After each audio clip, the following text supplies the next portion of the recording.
यहाँ UGC university grants commission के बारे में पूरी और आसान जानकारी दे रहा हूँ। यूजीसी क्या है?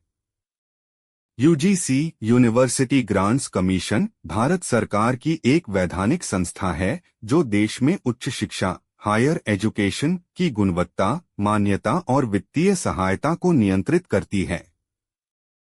स्थापना 1956। अधिनियम यूजीसी एक्ट 1956। मंत्रालय शिक्षा मंत्रालय मिनिस्ट्री ऑफ एजुकेशन भारत सरकार। मुख्यालय नई दिल्ली। यूजीसी के मुख्य कार्य फंक्शंस। 1. विश्वविद्यालयों को मान्यता देना। Central university, state university, deemed to be university, private university. बिना यूजीसी मान्यता के डिग्री मान्य नहीं होती। 2. फंड और ग्रांट देना। विश्वविद्यालयों और कॉलेजों को सरकारी अनुदान ग्रांट्स देना। इंफ्रास्ट्रक्चर, रिसर्च और फैकल्टी डेवलपमेंट के लिए सहायता। 3. शिक्षा की गुणवत्ता बनाए रखना। कोर्स सिलेबस और परीक्षा प्रणाली के लिए मानक स्टैंडर्ड्स तय करना।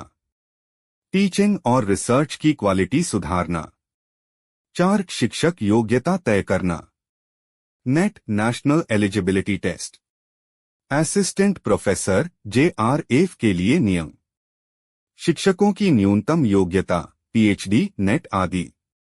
5. फर्जी यूनिवर्सिटी पर कार्रवाई। फेक यूनिवर्सिटीज की सूची जारी करना। छात्रों को धोखाधड़ी से बचाना।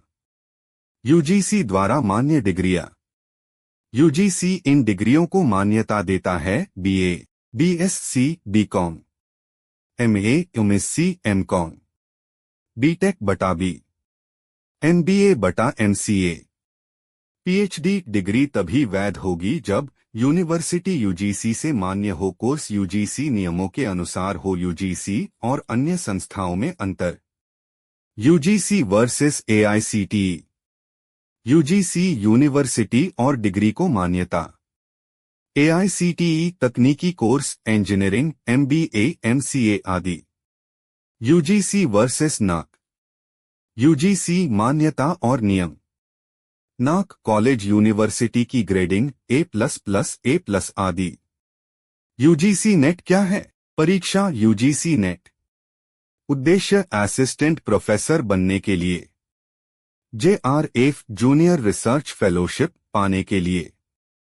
परीक्षा आयोजित करता है NTA national testing agency. UGC के नए नियम संक्षेप में। ऑनलाइन बटा डिस्टेंस एजुकेशन के लिए guidelines, multiple entry exit system. Academic bank of credits ABC। विदेशी यूनिवर्सिटी को भारत में कैंपस खोलने की अनुमति। छात्रों के लिए यूजीसी क्यों जरूरी है? आपकी डिग्री की वैधता वैलिडिटी। सरकारी नौकरी और आगे की पढ़ाई के लिए। फर्जी कॉलेज से बचा। स्कॉलरशिप और रिसर्च के मौके।